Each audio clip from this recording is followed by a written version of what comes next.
Ассалаумағалейкум көрші. Ого, уағалейкум ассалам. Қалайсыз? Құран оқып жаттап отырмыз десем, какой-то бір адамның кітабы ма? Иә, Абай атамыздың кітабы. Өлеңдерін жаттап оқып отырған. Өлең оқып жаттап романтик болайын деп жүрсің ба не көрші? Абай атамыздың өлеңі адам рухани азық емес. Субханалла көрші. Абайдың өлеңдері дін бәне саған. Не айтқан сонша оқып жаттайтындай? Тыңда. Алланың өзі де рас, сөзі де рас.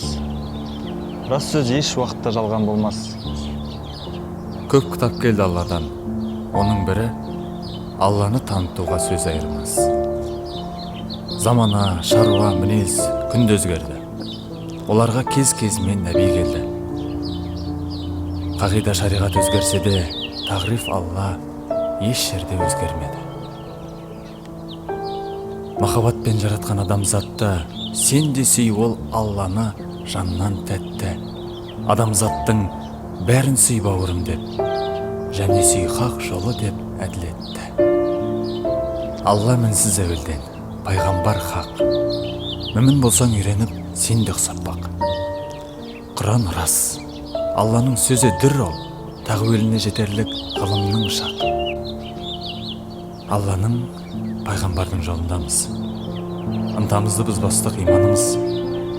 Пайда, мақтан, әуес қой шайтан ісі. Қаны біздің нәпсіні тыйғанымыз.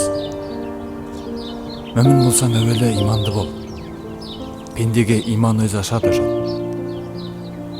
Шын иланда таза ойла бір иманды. Мұнафиқ намаз қылмап па, мағлұм қойып. Ал енді өзің ойлашы, Абайдың өлеңі дін емес пе?